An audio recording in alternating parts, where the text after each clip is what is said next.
Some scenes in this program have been reenacted, including the depiction of certain crime scene investigations.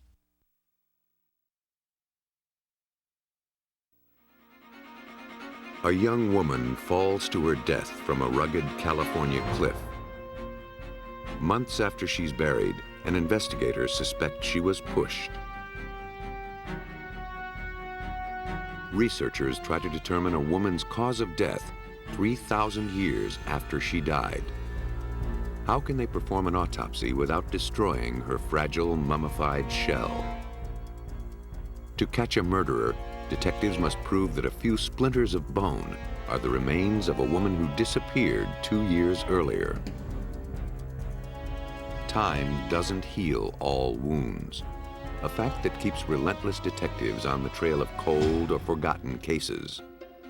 With cutting-edge technology, forensic experts are able to travel back in time, months, years, or millennia, to coax mysteries out of the grave.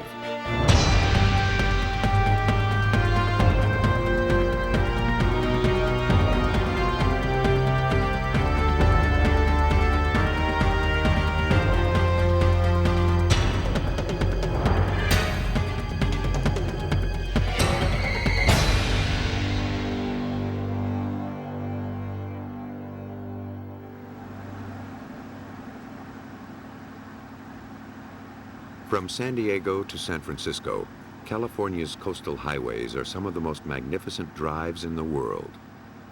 Heading north, stretches of glittering sand and crowded freeways gradually give way to a vastly different landscape. As Highway 1 winds through the Monterey Peninsula, mountains collide with the sea in a majestic alliance of power and beauty. In Big Sur, California, the huge sky and boundless Pacific Ocean seduce visitors to the edge of the dizzying cliffs for a breathtaking view of the edge of the world and a snapshot by which to remember it. But sometimes the pull is too strong.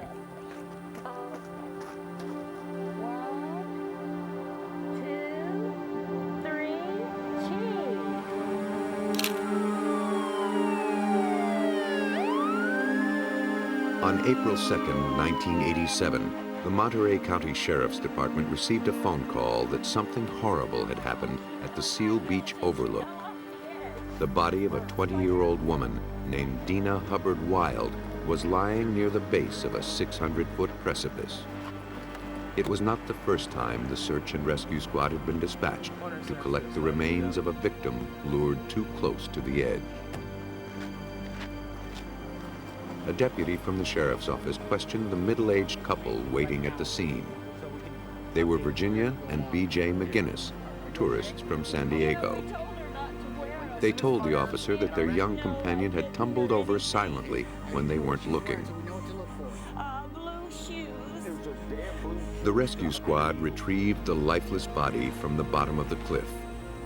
After a cursory examination by the coroner, Dina Wild was returned to her hometown of Louisville, Kentucky, and buried. At the Second Presbyterian Church in Louisville, Dina Wild's freak accident was still on people's minds months after she'd been buried. When services ended one Sunday, Dina's mother, Bobby Roberts, approached a lawyer named Steve Keeney. She needed help collecting insurance money after her daughter's death. She wanted to collect burial insurance that she had as part of her benefits as a teacher, and the insurance company had told her no. We told her that sometimes a letter from a law firm cuts through the red tape. We'd give it a try. Keeney knew that Bobby could really use the $3,500. He agreed to make a few phone calls for her on his own time. Keeney called Bobby's insurance company and uncovered the source of the holdup. They had never received Dina's death certificate. Keeney then called the Monterey coroner's office requesting a copy of the death certificate. But when the document arrived, it listed the cause of death as pending.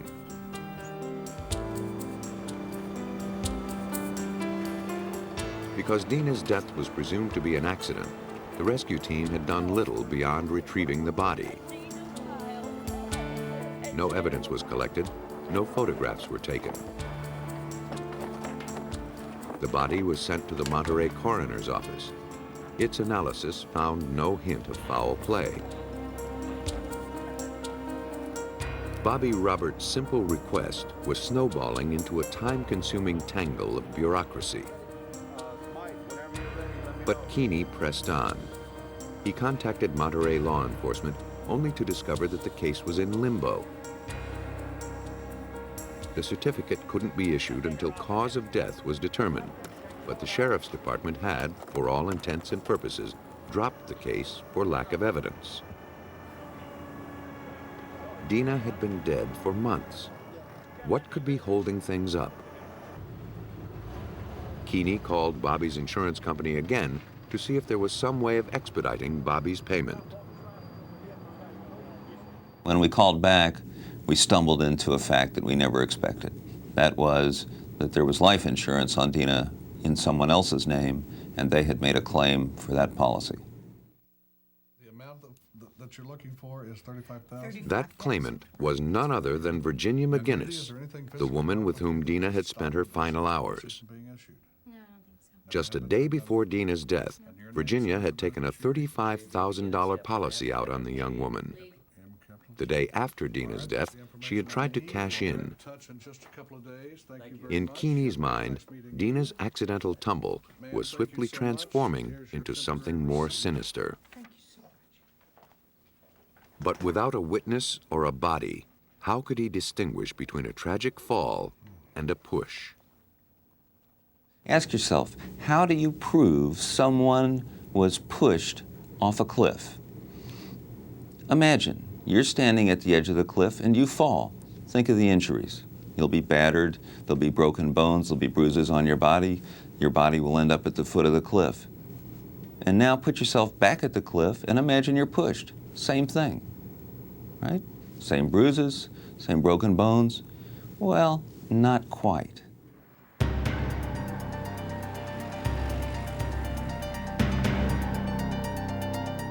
The suspicion that Dina may have been shoved over the edge was a chilling hypothesis, but it was still just speculation. To prove any wrongdoing, Keeney needed evidence. He went back to basics, trying to learn more about Dina's relationship with the older couple.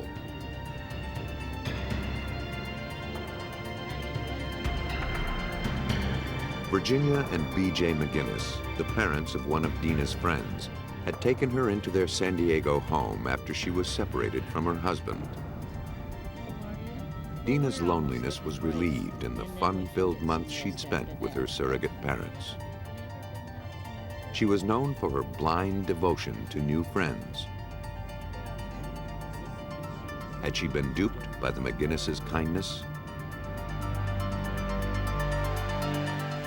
To check his suspicions, Keeney secured a copy of the autopsy report from the Monterey coroner's office. In the report, he noticed something unusual. A blood test revealed the presence of a drug called amitriptyline, commonly known as Elavil.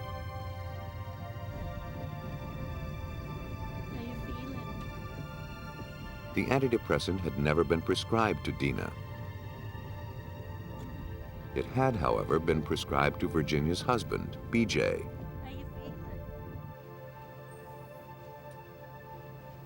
Toxicologist Catherine Ham retested a vial of Dina's blood that had been frozen after her autopsy. Her job was to check for levels of the drug. Keeney hoped that if a crime was committed, it could be proven in the lab. I think that a lot of people that commit crimes underestimate what we can do in the laboratory. To test for the presence of chemicals in the blood, Ham adds a solvent into the sample. The tube is rocked for 20 minutes as the drugs move out of the blood and into the solvent. The solvent is then removed from the tube and evaporated. The reconstituted solvent is injected into a gas chromatograph, an instrument that separates compounds according to their chemical properties. Ham compared the standard for the drug and the products of its breakdown with the chromatograph of Dina's blood. They matched. Having been frozen for so long, Dina's blood was degraded. Ham was unable to determine exactly when Dina had taken the drug, or exactly how much she'd taken. What she did know was that Dina Wild had Elavil in her system when she died. With its disorienting and unpleasant side effects, it was hardly the kind of medication that Dina might have popped for a quick buzz.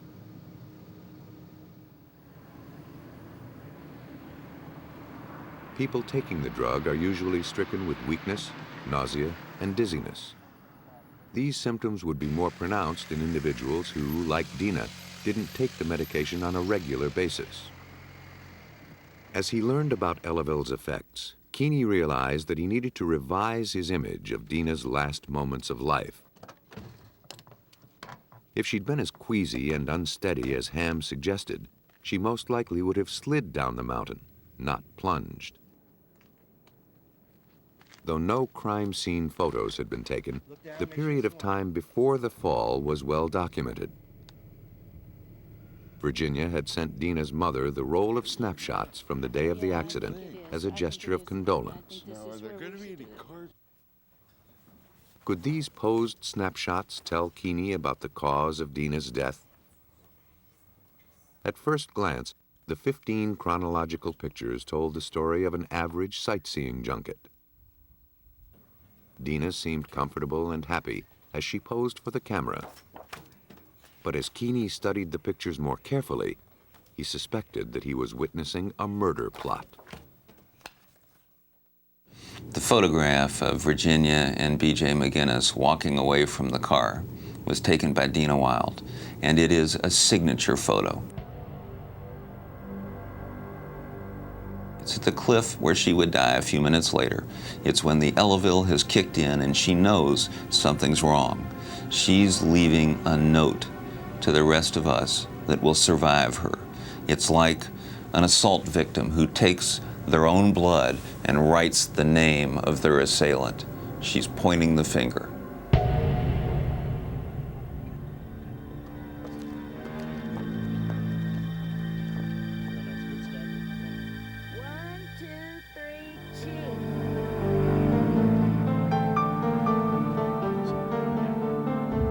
The Elavil had clearly taken effect in the subsequent picture.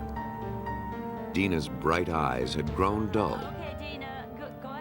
Her features slackened. She seemed unable to stand on her own. That's great. 1, 2, 3.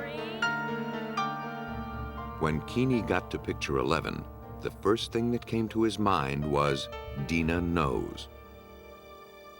What at first seemed an innocuous cliffside stroll revealed upon closer examination the terrifying moment before Dina's death. At that lip, you can see Dina's shoes pointing toward the boulders, in toward the road, but you can see her head in a blur, turning as she realizes her body is getting pushed that way. And as she looks, like you would if you were pushed, as she looks where she's going, the photo blurs. There are no features of her face at all. But her shoes still point to BJ, the guy she trusted.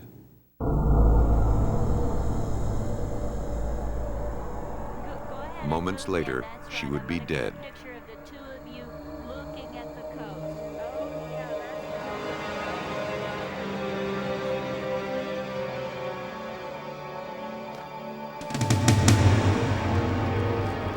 To Keeney's way of thinking, the bizarre and disturbing circumstances of Dina's death were leading to a single conclusion.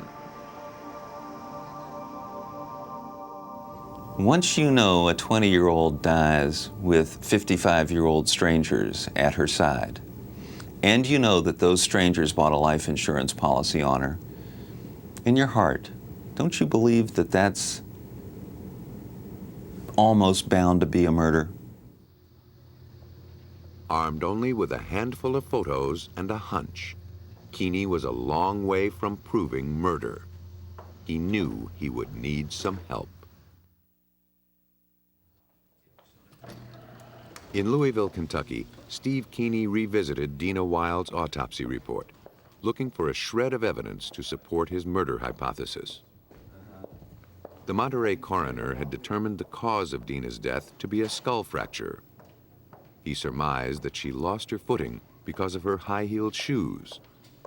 In his opinion, there was nothing suspicious about the circumstances of the so-called accident. Keeney wasn't so sure. He wondered if there was anything in the coroner's slim findings that suggested otherwise. Keeney brought the autopsy photos to forensic pathologist Barbara Weekly Jones. Could her analysis of the pictures differentiate a murder from an accident? Steve Keeney was surprised when I told him some of the injuries were suggestive of not just an accidental death. Describe any on one hand. The only fatal injury on Dina's body was a blow to the head, yet the right side of her body had linear scrape marks.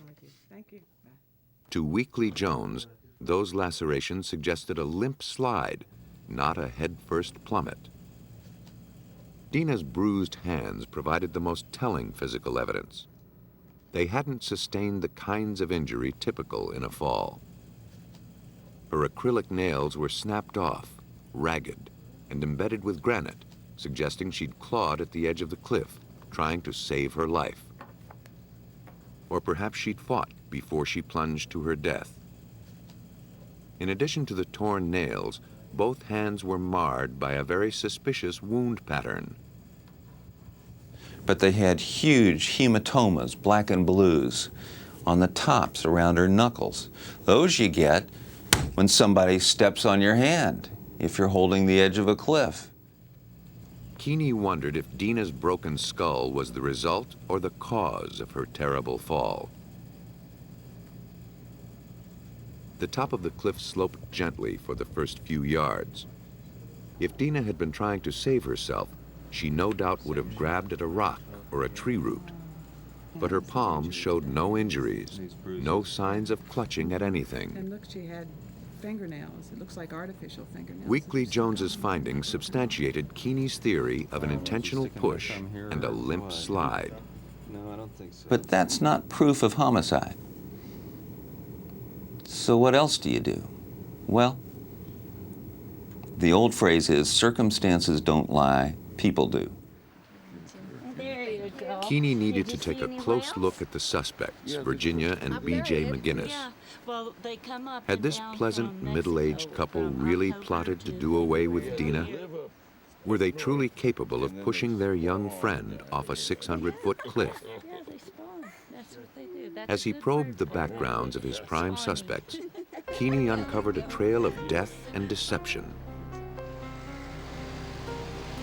Virginia's rap sheet was a lot bloodier than Keeney had anticipated. Though the former nurse could affect a saccharine persona, her past suggested a cold, psychopathic profile that included compulsive lying, arson, and cruelty to animals. In addition to the accidental deaths of her daughter and second husband, Virginia's parents and several of her patients had died of unknown causes while in her charge. She frequently benefited from their life insurance policies. Keeney compiled this information into a lengthy report. It wasn't enough evidence to arrest Virginia and B.J. McGinnis, but it was enough to get the case reopened in California. Because the McGinnises had purchased Dina's insurance policy in San Diego, the district attorney's office in that jurisdiction became involved. Investigator Scott Lawrence took the baton from Steve Keeney. Like the Louisville attorney, he was compelled to make sense of Dina's fall.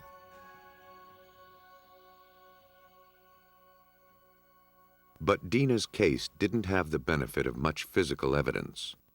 Lawrence attempted to disprove the theory of an accidental tumble by recreating Dina's trajectory.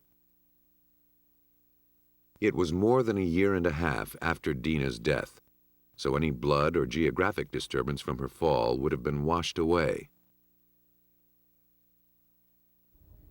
The only thing Lawrence knew for sure was where she landed. What he needed to determine was where the fall started. Well, one of the things that we had to look into was where we knew she was last standing at this turnout, almost within a few feet of where I'm at. That's based upon testimonial evidence as well as photographic. Based on Lawrence's assessment, this wasn't a place where a person was likely to lose her footing, even in high-heeled shoes. The ground was relatively flat and solid. Now, Lawrence could recreate Dina's path down the cliff. Though he was a novice rock climber, his fierce commitment to the truth compelled him down the cliff face with a video camera in hand. From his topographic analysis, Lawrence believed that Dina was dead or near death when she lost her grip on the edge of the overlook. For one thing, the first section of the cliffside was not a sheer drop. Had Dina accidentally fallen here, she probably would have been able to stop her descent. She probably would have screamed. After the initial slope, the cliff drops off suddenly.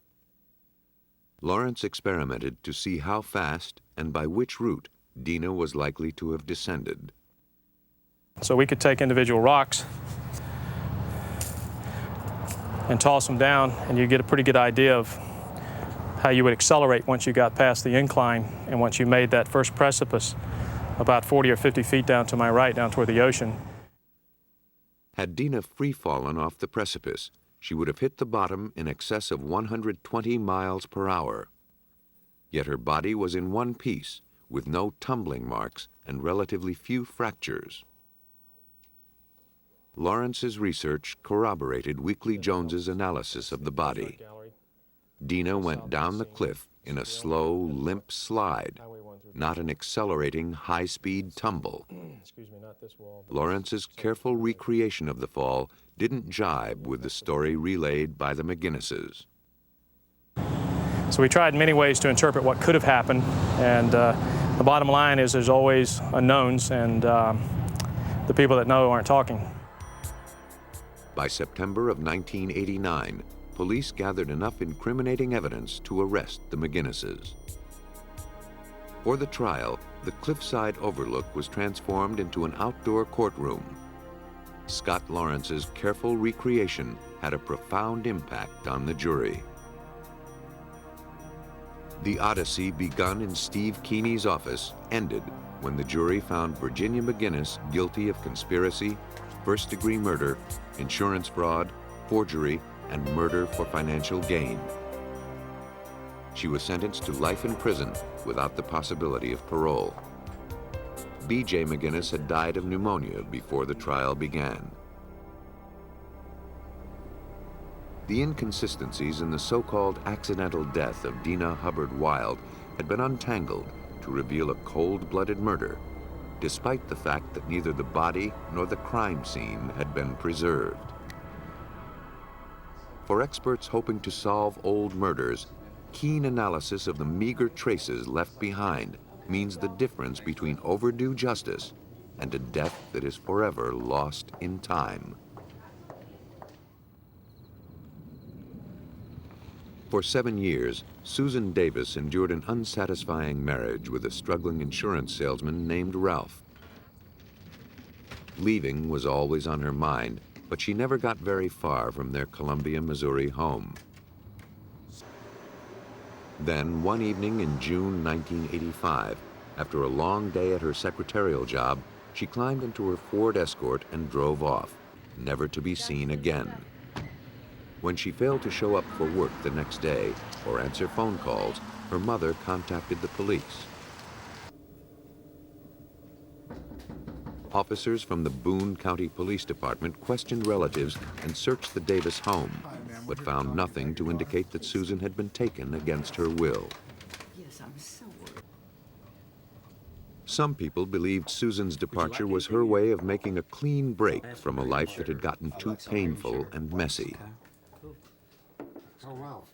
At the time of her disappearance, Susan had finally succeeded in making some big changes. She'd separated from Ralph and sent her 2 children, Robbie and Angela, to live with her parents in Iowa. And what was his occupation? Perhaps she was starting her life over in some other part of the country. Captain Larry McCrae led the investigation. Ralph Davis told us that when Susan disappeared that she had a boyfriend and she'd probably gone off to Texas and someday she'd show back up. Susan was officially declared a missing person. In her absence, Ralph moved back into the house, brought his children home from their grandparents, and settled into the life of a single father. The family waited in vain for Susan's return. As his finances dwindled, Ralph went to court to make sure that if Susan did resurface, she'd be compelled to pay him child support. But there were still no clues as to her whereabouts and diminishing hope that she'd ever return. But as McCrae came to realize, Ralph Davis's victimized spouse routine was a feeble charade. The more he probed police files, the more McCrae came to realize what an abusive husband Ralph had been. For the duration of their marriage, Susan had lived in the wake of Ralph's ferocity. Then, one night in 1985, a few months before her disappearance, she'd reached the breaking point. Fearing for her life and the safety of her children, she garnered the strength to call the police. Ralph was arrested. We investigated a case where Ralph had beat her up. We'd photographed, and at that time, there was an ex parte on her, which says, Ralph, you cannot go back to your home. You have to stay away from Susan and the kids. A short stay in jail did little to calm Ralph. He had been boiling mad when he was released on bail. Then Susan disappeared. Ralph's violent tendencies gave credence to the theory that Susan had left him and covered her trail to ensure her safety. But for McCrae, the pieces still weren't adding up.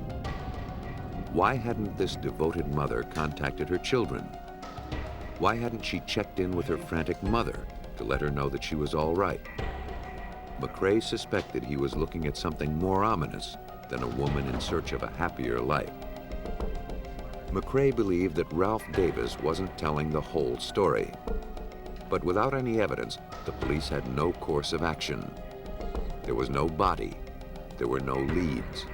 Even Susan's car had disappeared. McCrae's only option was to dig in and hope that one day a clue would surface. He didn't imagine that the waiting game would play out for so long. It had been 2 years since Susan Davis climbed into her car and vanished. Whether she left town intentionally or met a horrible fate remained an unanswered question.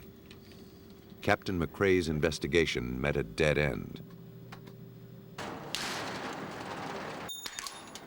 Then one day, the owner of a storage facility took the locks off a unit rented by a customer who'd stopped paying his bills. Inside was a Ford Escort with the driver's side window blown in. The name of the delinquent customer was none other than Ralph Davis. That's McCrae. Captain McCrae was contacted.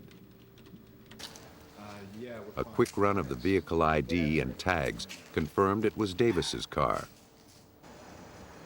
McCrae took a look inside and was struck with a terrible sight. When we approach the car and we look inside of it, we're pretty sure that somebody died in that car. Blood and tissue spattered the dashboard, seats, and visors. Glass shards mingled with spent bullet shells on the car floor.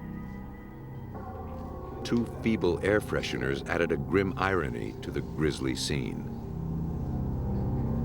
After 2 years of sitting on his hands, McCrae could finally move in on his prime suspect, Ralph Davis. Davis came up with a story to explain away the car. Before blowing out of town, he said, Susan had paid him one last visit. She was armed. Ralph overpowered her, pulled her out of the car and climbed behind the wheel. As he drove away, he claimed, Susan smashed the window with her arm, bloodying the glass. The implausible account did little to explain how bits of body tissue got into the car. Davis was arrested. Experience told McCrae that he'd just detained a brutal murderer, but proving that in court would be another matter, especially when the crime scene was 2 years old. A successful forensic investigation would take a two-pronged approach. First, McCrae's team would have to establish that a murder had in fact taken place in the car, and secondly, they'd have to identify the victim. McCrae believed he was looking at the remains of Susan Davis, but he was a long way from proving it. From the pattern of blood in the car, preliminary crime scene reconstruction determined that the victim had been shot inside the vehicle. On the floor of the car, we found glass, basically moving inward, which would indicate that a shot or something had gone through that and from the outside. As we looked at the glass, we found that the glass was on the floorboard, and on top of the glass was blood. It seemed that the shot came through the window, striking the driver in the head. The force sent the victim toward the other side of the car, crashing first into the rearview mirror hard enough to crack the windshield.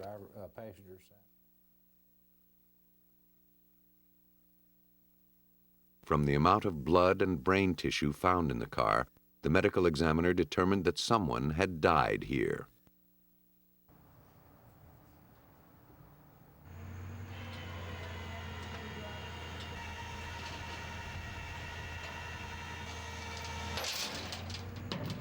The automobile was towed to a private storage lot where McCrae's team could try to make sense of the disarray.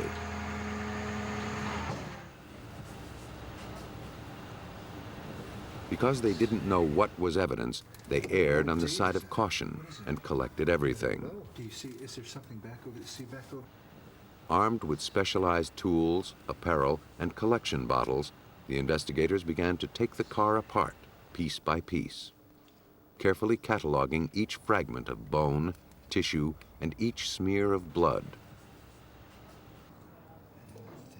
Bullets were dislodged from the interior of the car. They matched shotgun shells found in Ralph Davis's home.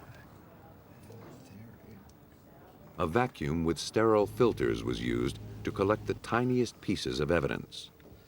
Like high-tech car vandals, the team stripped the Escort down to the bare bones, bagging everything from the steering wheel to the carpeting for further analysis.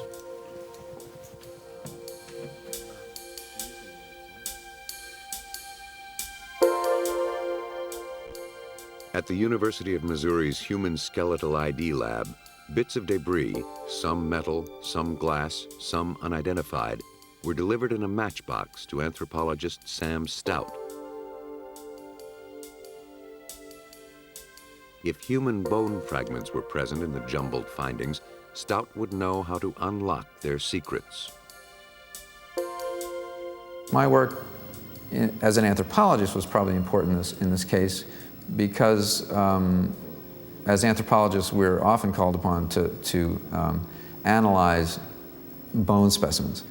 We're probably the most familiar with pieces of bone, fragments of bone, whether it be a 2 million year old fossil to a modern cemetery. 33 fragments, none longer than a quarter inch, were separated into little plastic caps. Bone specimens to embed in plastic and then we'll, Because the findings were so small, it was nearly impossible to determine by sight whether they were bone. To be sure, Stout needed to examine the samples under a microscope. First, they needed to be prepared for viewing. To make slides, Stout's assistant embeds each fragment in plastic. As the air in the vacuum chamber is drawn away, the plastic impregnates the sample, then hardens.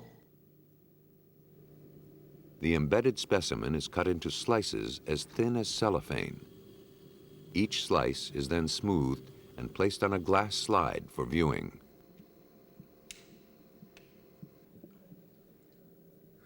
Microscopic analysis of the cross-sections told Stout that he was, in fact, looking at human bone. Stout knew where the fragments came from, a human skull. Dr. Stout had determined that the meager scrapings from the floor of Susan Davis's car were in fact human facial bones. Now he wanted to see if there was anything unique about the bone fragments that could tie them to Susan Davis and her death. Stout noticed that there were some smudges on the bone fragments. He sent them to the geology department at the University of Missouri lab. A scanning electron microscope revealed that traces of lead had been embedded in the bone. The presence of antimony indicated that gunpowder was involved as well. This victim had been shot. The close scrutiny of these fragments was turning the cloudy details into a vivid portrait of murder. But how could Stout link the bone to Susan Davis? Stout noticed an odd characteristic. Beyond the lead smudges was another lighter discoloration in the bone. In Stout's experience, that pattern indicated that the victim had been taking tetracycline. To test for the antibiotic, he exposed the bone to fluorescent light. If the drug were present, the bone would glow. We saw the actual fluorescing of tetracycline, and upon seeing that, I suggested that they examine the records to see if Susan Davis had a prescription for tetracycline. Dr. Stout estimated that the victim had been taking the drug for at least 3 months before death. McCrae knew from the original search of Susan's home that she'd been prescribed tetracycline at the time of her death. Stout had shown that the remains in the car were from the face of a person who was taking tetracycline.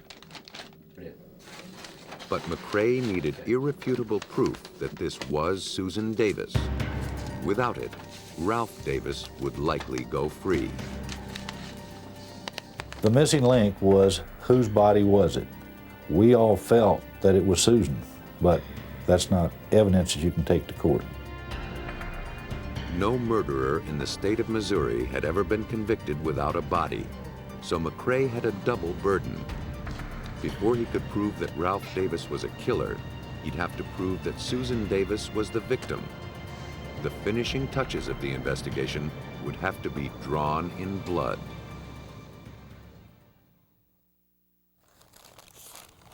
Could bloodstains link a 2-year-old crime scene to the death of Susan Davis? It was forensic serologist Lori Maloney's job to find out. Carpeting, sun visors, and upholstery from the interior of the car were sent to her at the Missouri State Highway Patrol lab. If she could determine that blood on these items came from Susan Davis, it would be nearly impossible for Ralph Davis to evade prosecution. But, as Maloney knew, irrefutable victim identification is tricky business. She needed to run a series of tests to find out exactly whose blood this was. Above all, she needed to be precise to check and cross-check her results.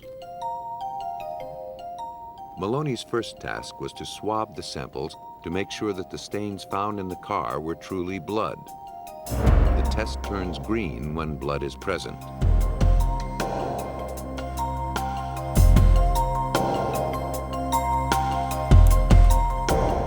Maloney then needed to confirm that the blood was human. She added human antibody to the samples. When human blood and human antibody come in contact, they react, forming a thin white line.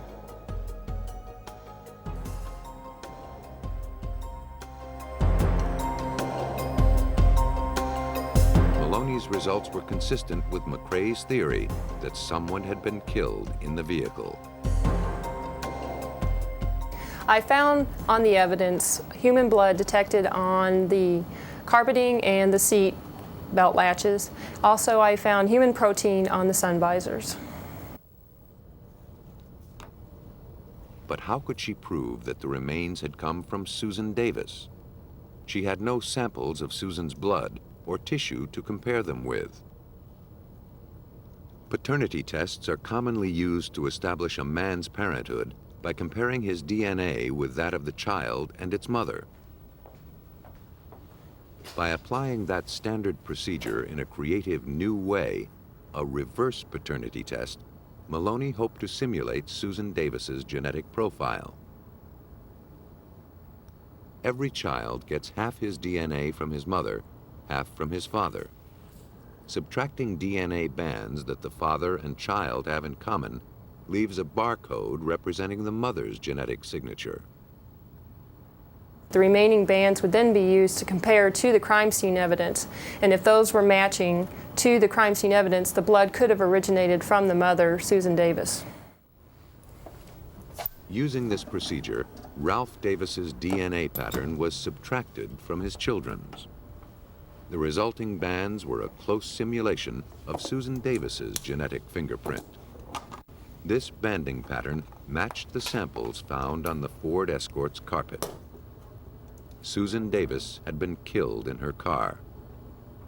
The ghostly fingerprint of a woman who'd vanished years earlier was returning to solve her murder.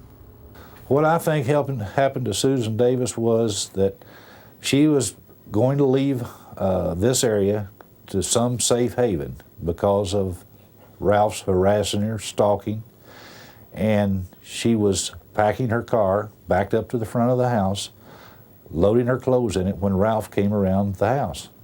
She saw Ralph, got in the car, locked it up, and Ralph came up and shot her through the driver's side window. Thanks to astute forensic analysis and an exacting recreation of the grisly death scene, prosecutors convinced the jury that Ralph Davis had killed his estranged wife in her car. It was a landmark decision in Missouri, one that saw Ralph Davis get the death penalty, even though the whereabouts of his victim is a mystery to this day. In the Susan Davis case, investigators had to revisit a crime that happened 2 years earlier without the benefit of a body.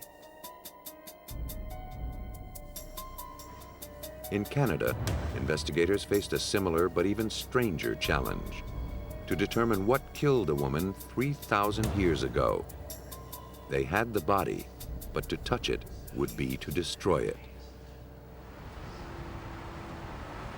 At the Royal Ontario Museum in Toronto, a mummy named Jedamesang, or Jed, has stood in silent vigil for decades.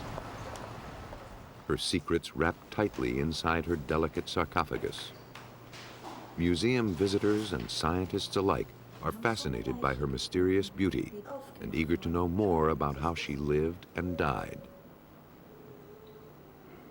From the elaborate drawings on her cartonnage, the shell of linen and glue in which her mummy is encased, we know only scattered details of her life.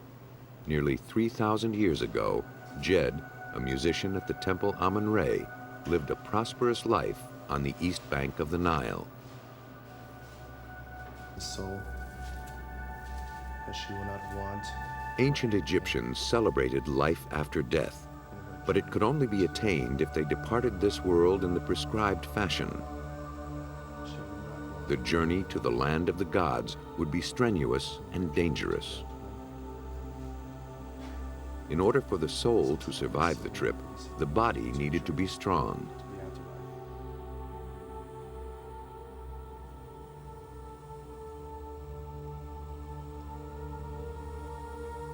Mummification was the answer. A marriage of science and religion, the mummification process followed a strictly detailed procedure that took approximately 10 weeks to complete. After death, the body was cleansed and anointed. A single slit was made in the abdomen. Then the internal organs were removed and preserved in jars. Natron, a powdery drying agent made up of salt and sand, was heaped over the body. In the arid heat of the Egyptian sun, the body would completely desiccate in 40 days. The skin was rubbed with oils and resin to keep it supple. Linen stuffing was inserted in the body cavities to maintain lifelike contours. The corpse was adorned with makeup and funerary jewelry. Then the arduous task of wrapping began. In an effort to know more about these ancient people, many researchers, like pediatrician Peter Lewin, have found themselves compelled to unwrap the mysterious packages. In the olden days, we would break up this casket, tear off the bandages of the individual inside who's mummified, break up the tissues to examine genetic material, chemistry, and any diseases, and in essence destroy a mummy, which is invaluable to humanity. Lewin grew up in Egypt and has maintained a lifelong fascination with mummies. Today, in addition to his work at Toronto's Hospital for Sick Children, he is a leading researcher in the field of paleopathology. Paleopathology is really the study of diseases of ancient man, and that can be done by examining the bodies themselves, and also can be done by the latest use of X-ray technology. How could Dr. Lewin see into the life of this mummy and learn why she died without desecrating the sanctity of her death? X-ray technology, known as computerized axial tomography, or CT scanning, was the answer to Lewin's dilemma. The machine produces cross-sectional images of the body without touching it. When the slices are stacked together, a three-dimensional image is rendered. Dr. Lewin was assisted by CT technician Stephanie Holoka. Lewin, who pioneered the use of the technique to slice into mummies without using a knife, first scanned Jed in 1978. But the technology was in its infancy, and he was barely able to distinguish the ancient body from the dense packing material. Nearly 20 years later, he was ready to try again. Because the patient was already dead, Holoka didn't need to worry about radiation levels. That freedom enabled her to take numerous pictures at very small increments. She scanned the body in 5mm slices and went to 3mm increments for the head and neck. Even greater detail was used to image the ears and eyes. 300 two-dimensional images were taken during the 4 hours of scanning. Glimpses of Jed came through in these X-rays, but it wouldn't be until they were stacked together that the ancient woman would truly come to life.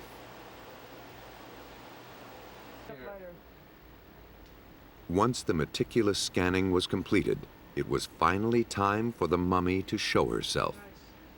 A computer compiled the pictures into a 3D rendering, but the quality was poor. In living patients, bone is dense and shows up white. Fat, flesh, and skin are gray. Liquid is black. In Jed's body, the bones had lost minerals and become softer, while the soft tissue had toughened. Instead of a high-contrast image, Jed was showing up only in shades of gray. This low-contrast problem meant that Holoka would have to painstakingly render the images slice by slice. Imaging the skull in a live patient takes 10 minutes. It took Holoka 3 hours to reconstruct Jed's skull and hundreds of hours to render the entire body. Holoka was then able to electronically peel away the layers. After removing the outermost layer of cartilage, she arrived at the linen wrapping that surrounded the head. Gray circles showed up over the eye sockets. The Egyptians inserted plates behind the lids to keep the features from sinking. Holoka also noticed that in keeping with the ritual, Jed's brain had been removed and her skull stuffed with linen. Finally, the image of a small, young woman appeared. Based on the pattern of bone fusion, Jed was estimated to be 30 to 35 years old when she died. And the first thing I thought when I saw her skull, after doing a lot of 3D imaging on various skulls, is that she must have been a very pretty lady. She had very high cheekbones and she had a very well-defined chin. We'll have a look at the... Holoka had used CT technology to excavate the mummy.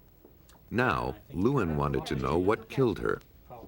Could he determine cause of death 3,000 years after the fact? Lewin examined the 3D image of Jed's skull. He noticed a strange black shape on the left jawbone. The gaping hole, he realized, was an enormous abscess. Hard as it is to believe, Jed had died from dental disease. Ancient Egyptians were prone to dental disease because of their sandy, coarse diet and their love for sweets. In Jed's case, the outer enamel on 24 of her 28 teeth had worn away, exposing the sensitive dental pulp and the root. Exposed roots are acutely painful. They also become infected easily.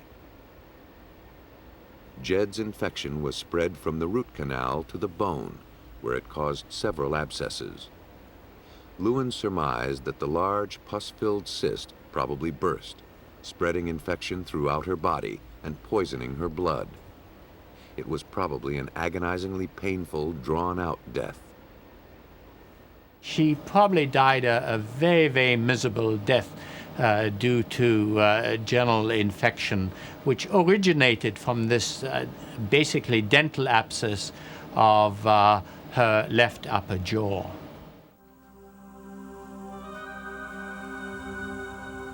In life, this beautiful musician from Thebes endured agonizing pain. In death, thanks to the pioneering efforts of Dr. Lewin's team, she has finally achieved the kind of celebrated and dignified afterlife her culture held so dearly.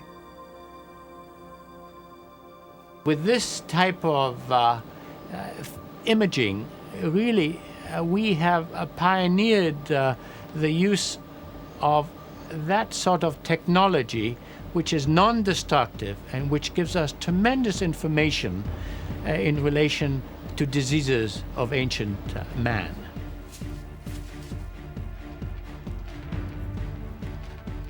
Because Djerame had been so carefully preserved, time didn't stand in the way of science. Detectives who lure truth from the murky past are constantly fighting against the ravages of time. Today, science is their greatest ally in that battle. Armed with the latest techniques, forensics experts are winning the war against time, liberating lost and forgotten voices from beyond the grave.